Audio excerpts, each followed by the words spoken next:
Hello everyone and welcome to the lecture series on R Microcontroller and Embedded Systems. Myself Professor Rohini Kallur, working as Assistant Professor in the Department of PNC. Okay, let's video IT Haryana. So today we are doing Module 3. This is lecture number 22B. In the previous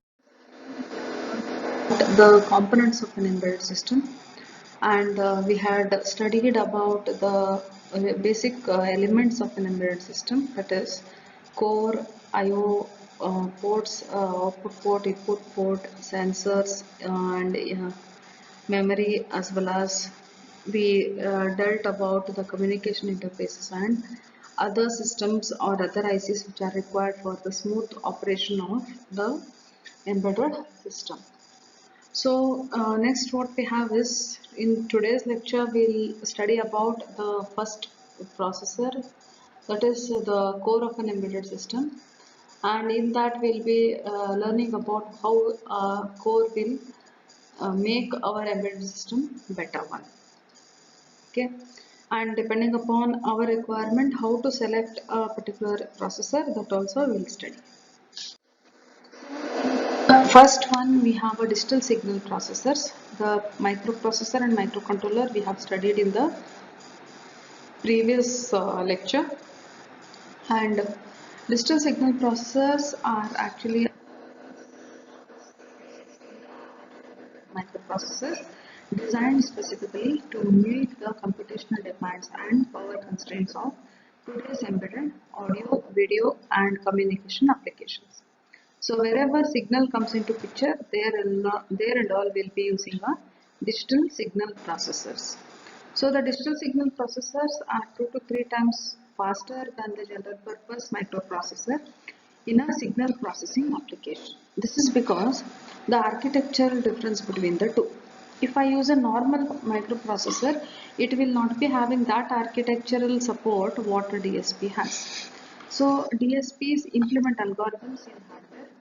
This speeds up the execution, whereas the general purpose processors implement the algorithm in firmware or the software. And the speed of execution depends primarily on the clock of our processors. Audio and video, whatever we have, this audio video signal processing, telecommunication and multimedia operations, whatever we have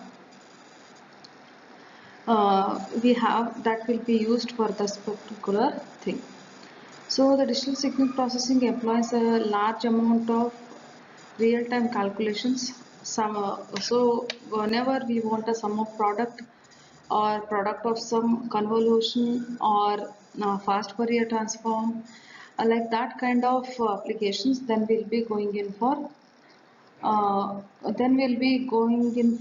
the thing. So we'll be selecting one or the other operations to be performed by the digital signal processors. Continuing the digital signal processor discussion, we'll be having operates the following key units. RAM memory, it has a data memory, it has computational engine as well as the IO unit. Program memory, we know it is used for storing the program. Memory is used as a working memory for storing the temporary variables, data, and then signals to be processed. Computational engine which performs signal processing in accordance with the stored program memory. It incorporates many specialized arithmetic units and each of them operates simultaneously to increase the speed of execution. Computational engine also incorporates multiple hardware shifters for shifting the operands and thereby saving the execution time. These things we need input and output. For that we have IO unit. And this IO unit acts as an interface between the outside world and the DSP. This is responsible for capturing signals, delivering the signals. Next comes into the processor, another type of a processor, that is a RISC or a CISC processor or a controller. RISC stands for Reduced Instruction Set Computing. CISC stands for Complex Instruction Set Computing. Here all RISC microcontrollers possess lesser number of instructions, somewhere around 30 to 40.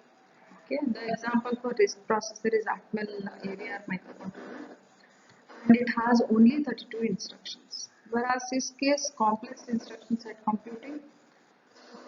The instruction set is complex and the instructions are high in number, and there will be example, say 8051 microcontroller, which is the microcontroller used for the CISC, used with the CISC architecture.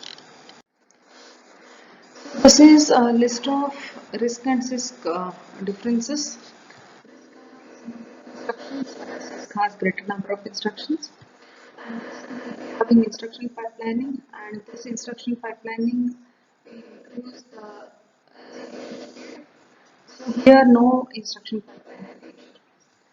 And here we'll be using the orthogonal instruction set. That means allow each instruction to operate on a register and use any addressing mode. Whereas here it's a non-orthogonal instruction set. So you will be having a specific addressing mode and specific register on which you need to be using instructions. In RISC part, the operations are performed on registers only, and the only memory operations are stored. Here all the registers and memory dependent instructions will be performed. Okay. Then in the RISC part we have a larger number of registers, whereas that side it will be having lesser number or limited number of registers. So the programmer needs to write more code here to execute a task, since the instructions are, and that side the instructions are like macros in a C language. So one instruction does 4 instructions work. So you will be using the single instruction which has a desired functionality, and that will perform that particular work. And here the length of the instruction will be fixed, and the length of the instructions will be varied. It uses a less silicon usage, whereas this side it will be using more silicon usage. Okay, so this is what is the difference between RISC and CISC architecture. Next, coming to the Harvard and von Neumann.